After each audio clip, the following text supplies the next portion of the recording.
Olá e bem-vindos! Hoje a nossa análise vai explorar uma estrutura teológica profunda que, silenciosamente, sustenta absolutamente tudo na nossa rotina. É como se fosse a engrenagem invisível do mundo. Estamos falando da doutrina da graça comum. Nossa ideia aqui é ter uma verdadeira aula teológica, mas de um jeito super dinâmico para transformar a maneira como a gente enxerga tudo ao nosso redor, desde a alta tecnologia até o simples ato de respirar. Vamos lá?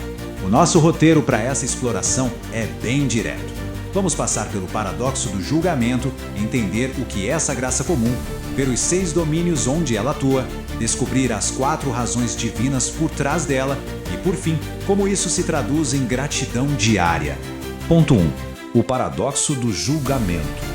Para começar, a gente precisa olhar para uma tensão teológica gigante, um paradoxo mesmo que está na base da história humana e que muita gente nem sequer percebe.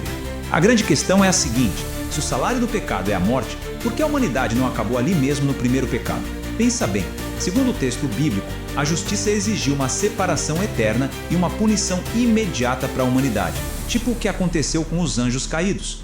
Mas não foi isso que rolou. A execução física dessa sentença foi adiada. Bilhões de pessoas nasceram, viveram e continuam desfrutando de coisas incríveis neste mundo. Como é que um Deus que é infinitamente justo continua abençoando uma humanidade que merecia tecnicamente apenas a condenação? Ponto 2. O que é a graça comum?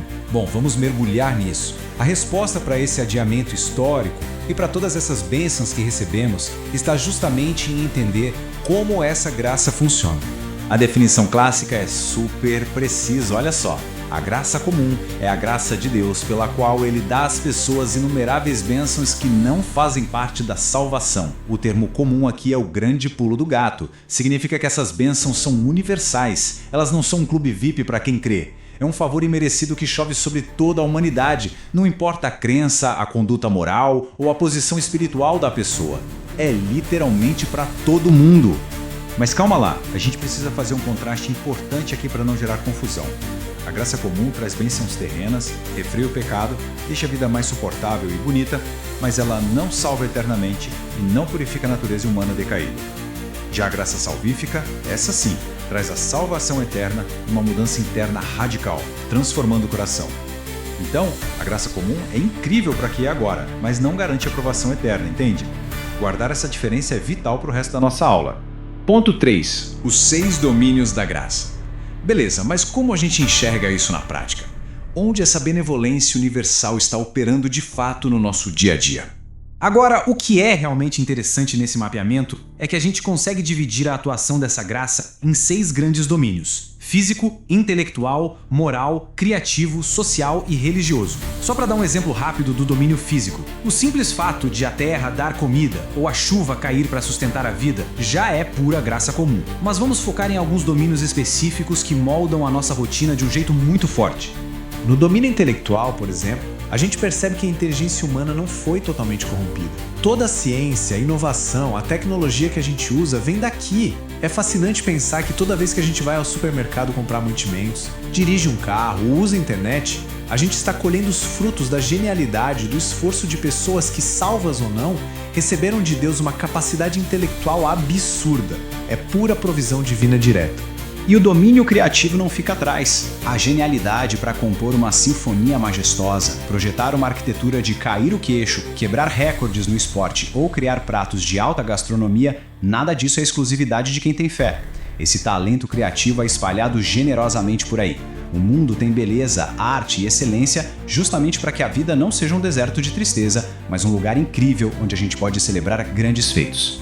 A gente também não pode esquecer das proteções sociais e morais. Pensa bem, os governos humanos, os sistemas de justiça, a estrutura familiar e até a nossa própria consciência, tudo isso atua como um freio de mão contra o mal absoluto. A maioria das pessoas tem um senso interno de certo e errado, aprovando honestidade e condenando coisas terríveis. Sem essas travas invisíveis, a sociedade simplesmente entraria em colapso rapidinho sob o peso da maldade. Ponto 4. 4 razões para a graça comum. E aí entra a pergunta de $1 milhão. Por que Deus faz isso? Chegamos numa profundidade teológica gigante. Vamos dar uma olhada na lógica divina por trás de uma estrutura que dá presentes incríveis para pessoas que muitas vezes nunca vão aceitar a salvação.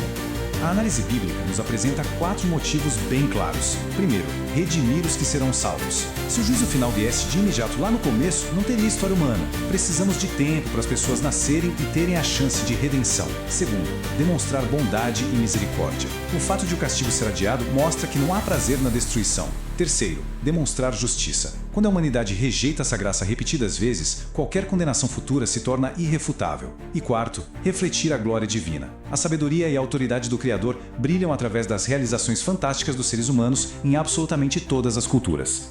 Isso ilustra perfeitamente o que lemos neste salmo super conhecido de que o Senhor é bom para todos e as suas misericórdias estão sobre todas as suas obras.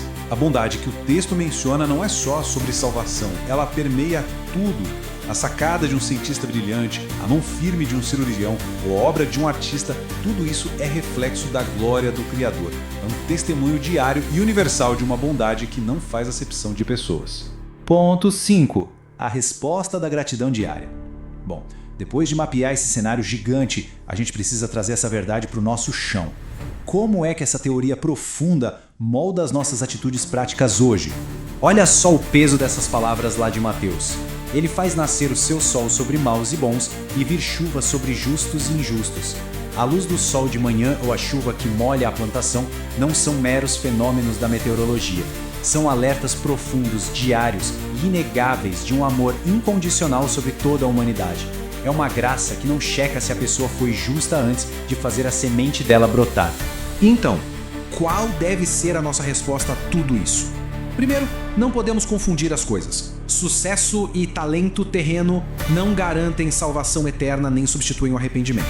Mas, em segundo lugar, a gente pode e deve valorizar muito o bem, a arte e o progresso que qualquer pessoa constrói na sociedade. Porque, no fim das contas, a fonte de toda virtude é a graça divina. E terceiro, isso tem que acender em nós um estado de extrema gratidão por cada detalhe minúsculo que torna a nossa vida possível. Pra gente fechar nossa análise de hoje, fica essa provocação. Como é que reconhecer essa graça universal pode alterar de verdade a forma como a gente enxerga uma simples caminhada no parque ou uma ida de rotina à padaria? Quando a gente entende essa doutrina, o mundo ao redor deixa de ser banal. O teto seguro, as flores no caminho e o pão na prateleira viram monumentos grandiosos de uma paciência e de um amor absurdo que sustenta a humanidade a cada respiração. Um pensamento maravilhoso para nos acompanhar muito além daqui. Até a próxima!